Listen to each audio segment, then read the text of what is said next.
Pigeon, and today we are back in story time. And today we are going to read The Pigeon Needs a Bath and The Paper Bag Princess. I'm going to read The Pigeon Needs a Bath first. Because The Pigeon Needs a Bath. It says, "Hi, I don't know if you've noticed, but the pigeon is filthy. So I could use your help because the pigeon needs a bath. That is a matter of opinion.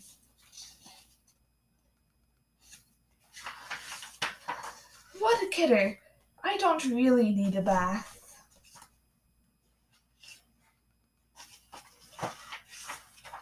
I took one last month. I think it was last month. Scritch, scritch.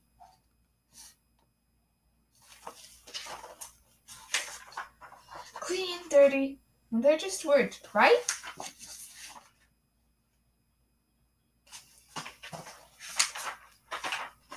I feel clean. Maybe you need a bath." Well, I took a bath yesterday. I took a shower yesterday. Yeah, when was the last time you took a bath? Yeah, that was yesterday. That was pretty recently.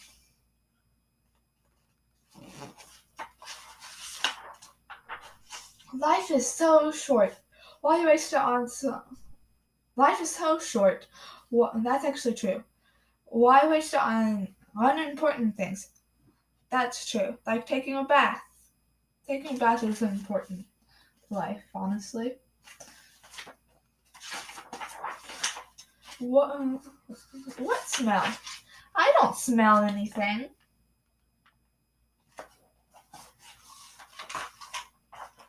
And if I do, it's a very normal smell for a pigeon. In some places it isn't polite to bathe. So if any of you guys, if it's true, can you guys comment it down below, please? And bzz, bzz, bzz, bzz. All of these flies buzzing around me are purely coincidental.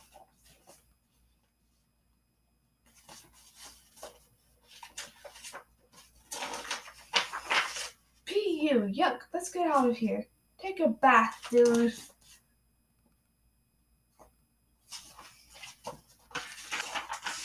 Okay, fine. If it means so much to you, I'll take a bath.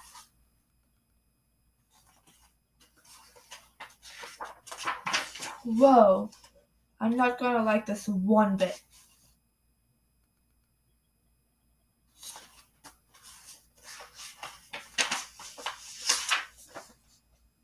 The water is too hot, too cold, too lukewarm, too hot, too wet, too cold, not enough toys, too many toys, too deep, slurp, not deep enough, too cold, now it's too hot again, too reflective, that is still too hot.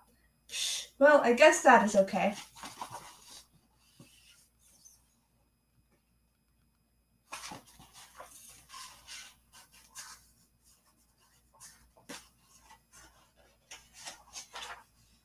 Splash!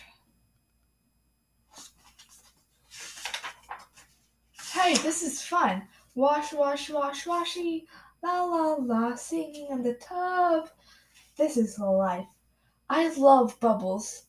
Look at my wrinkly toes. Hello?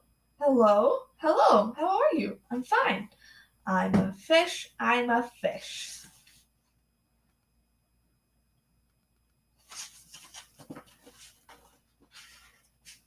That's me just about every time I get in a bath.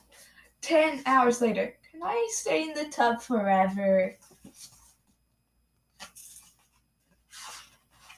And that's the end of The Pigeon Needs a Bath.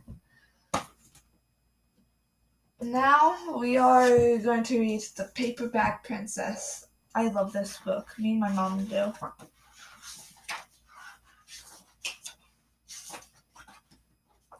Elizabeth was a beautiful princess. She lived in a castle and had expensive clothes. She is going to marry a prince named Ronald.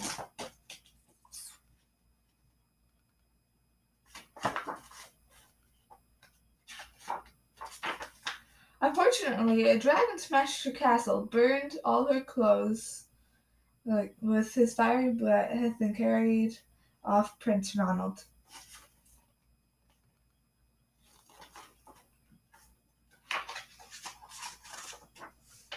Elizabeth decided to chase the dragon and get Ronald back. She looked everywhere for something to wear, but the only thing she could find that was not burnt was a paper bag. So she put on the paper bag and followed the dragon. He was easy to follow because he left a trail of burnt forest and horse and animal bones.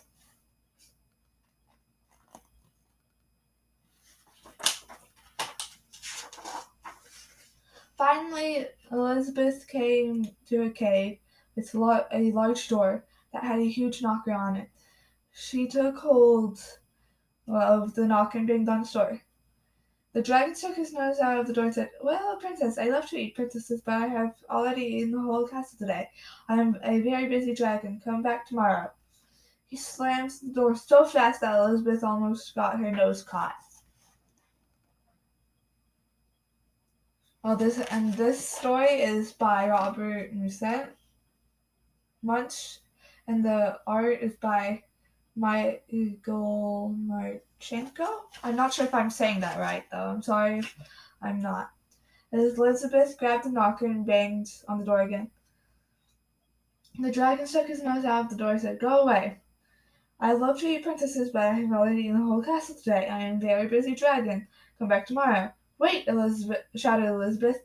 "Is it true that you are the smartest and fiercest dragons in the whole world?" "Yes," said the dragon.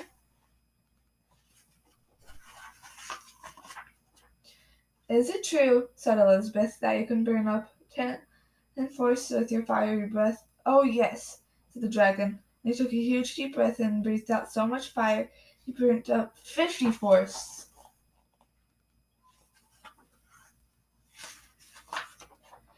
"Fantastic," said Elizabeth. The dragon took another huge breath and breathed out so much fire that he burned up 100 forests. "Magnificent," said Elizabeth.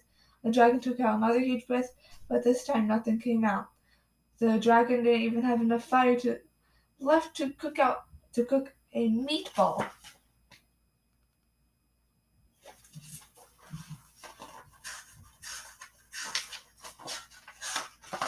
Elizabeth said, "Dragon, is it true that you can fly around the world in just 10 seconds?" "Why, yes," said the dragon, and jumped up and flew around the world in just 10 seconds.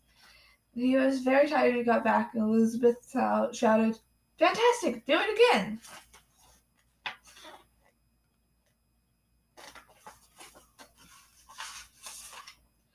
So the dragon jumped up and flew around the world in just 20 seconds. When he got back, he was too tired to talk, and he lay down and went straight to sleep.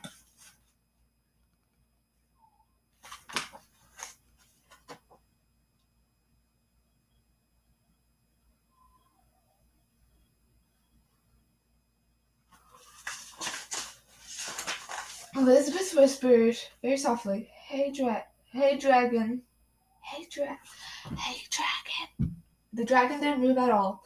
She lifted up the dragon's ear and put her head in right side and shouted as loud as she could, "Hey dragon!" The dragon was too tired, so tired he didn't even move.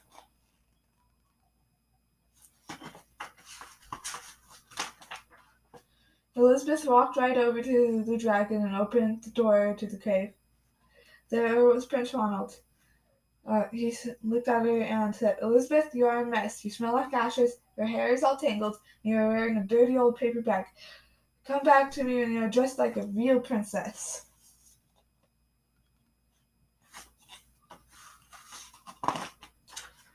"Ronald," said Elizabeth, "your clothes are really pretty and your hair is very neat. You look like a real prince, but you are a bum. They didn't get married after all."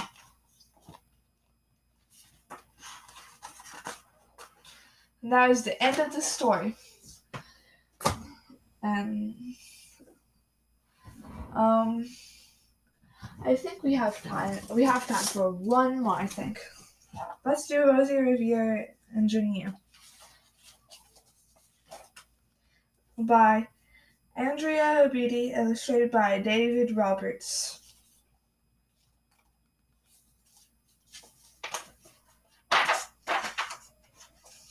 This is the story of Rosie Revere, who dreamed of becoming a great engineer. In Lila Greer's classroom at Blue River Creek, young Rosie sat shyly, not daring to speak.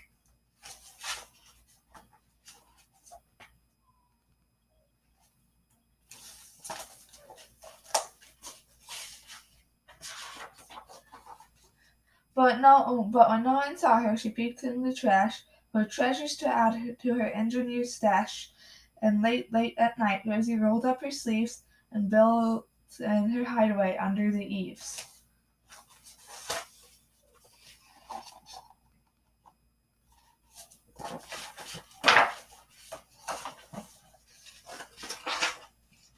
Alone in her attic, the moon high above, dear Rosie made gadgets and gizmos she loved. And when she grew sleepy, she hid her machines far under the bed where they'd never be seen.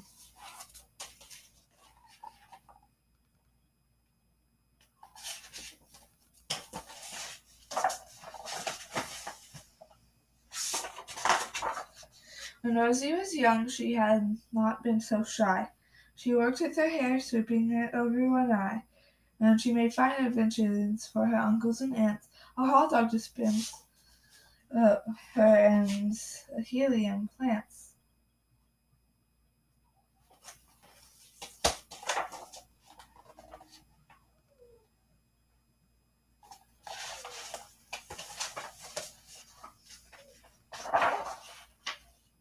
The uncle she loved most was zookeeper Fred. She made him a hat to keep the snakes off his head, from parts of a fan and some cheddar cheese spray, which everyone knows keeps the pythons away.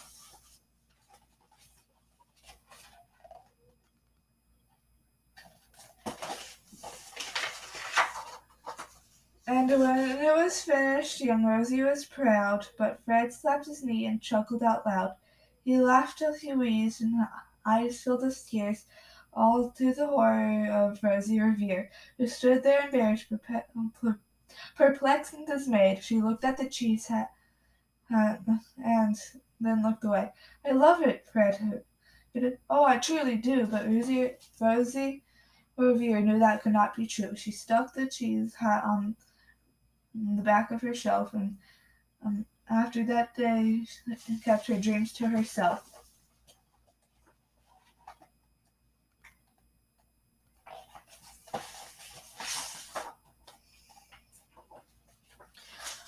And that's how it went until one autumn day, her oldest relation showed up for a stay. Her great Aunt Rose was a true dynamo who worked building airplanes a long time ago. She told Rosie tales of the things she had done and goals she had checked off her list one by one.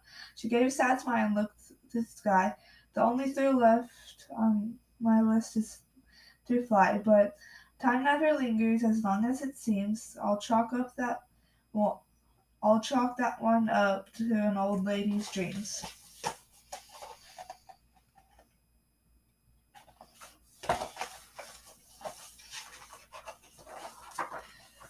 That night, as Rosie lay wide-eyed in bed, a daring idea crept to her head. She could build a gizmo to help her aunt fly. She looked at the cheese hat and said, "No, not I. But questions are tricky, and some hold on tight." And this one kept Rosie awake through the night. So when dawn approached and red streaks lit the sky, young Rosie knew just how to make her aunt fly.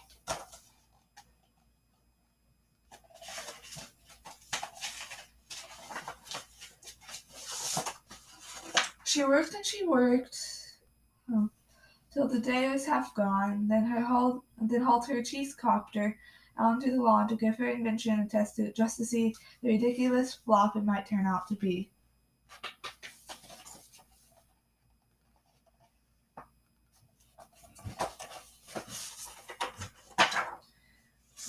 Strapped into the cockpit, she flipped on the switch. The heli cheese had the heli cheese heli the sorry I cannot speak. The helio cheese copter sputtered and twitched. It floated a moment and whirled around and around, then froze her heartbeat and crashed to the ground.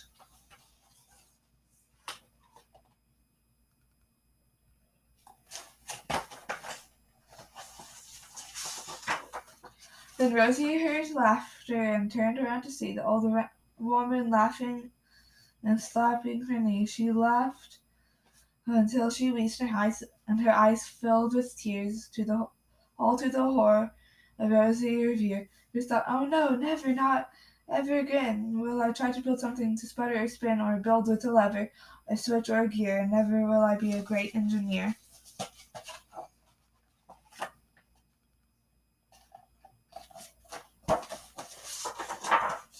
She turned around to leave, but then great Aunt Rose grabbed hold of young Rosie and pulled her in close and hugged her and kissed her and started to cry. "You did it! Hooray! It's the perfect first try. The great flop is over. It's time for the next." Young Rosie was baffled, embarrassed, perplexed. "I failed," said dear Rosie. "It's just made of trash. Didn't you see it? The cheese copter trash." "It crashed." "Yes," said her great aunt. "It crashed, that is true, but first it did just what it needed to. Before it crashed, Rosie, before that it flew."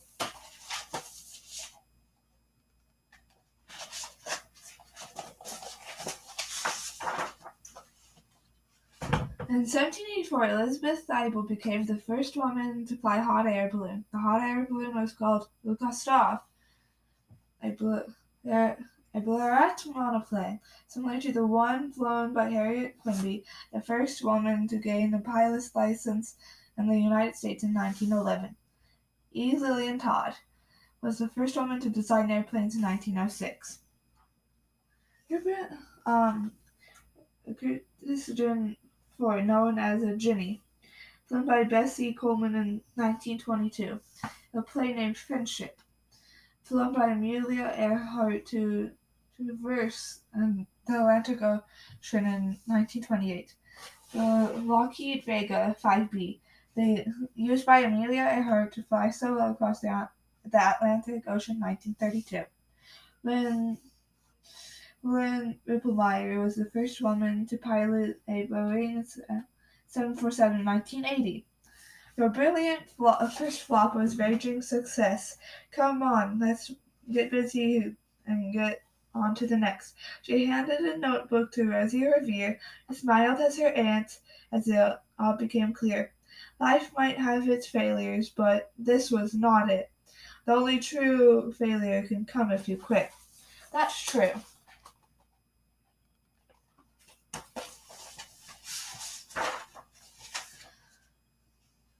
"We can do it." They worked till the sun sneaked away to its bed. Aunt Rose tied her handscarf around Rosie's head and sent her to sleep with a smile ear to ear to dream the bold dreams of a great engineer.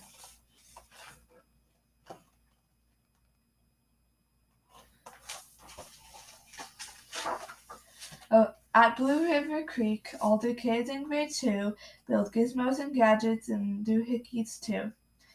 With each perfect failure, they all stand and cheer, but not quite as proudly as Rosie Revere.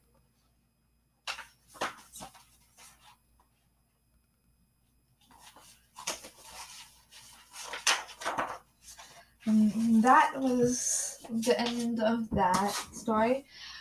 Bye!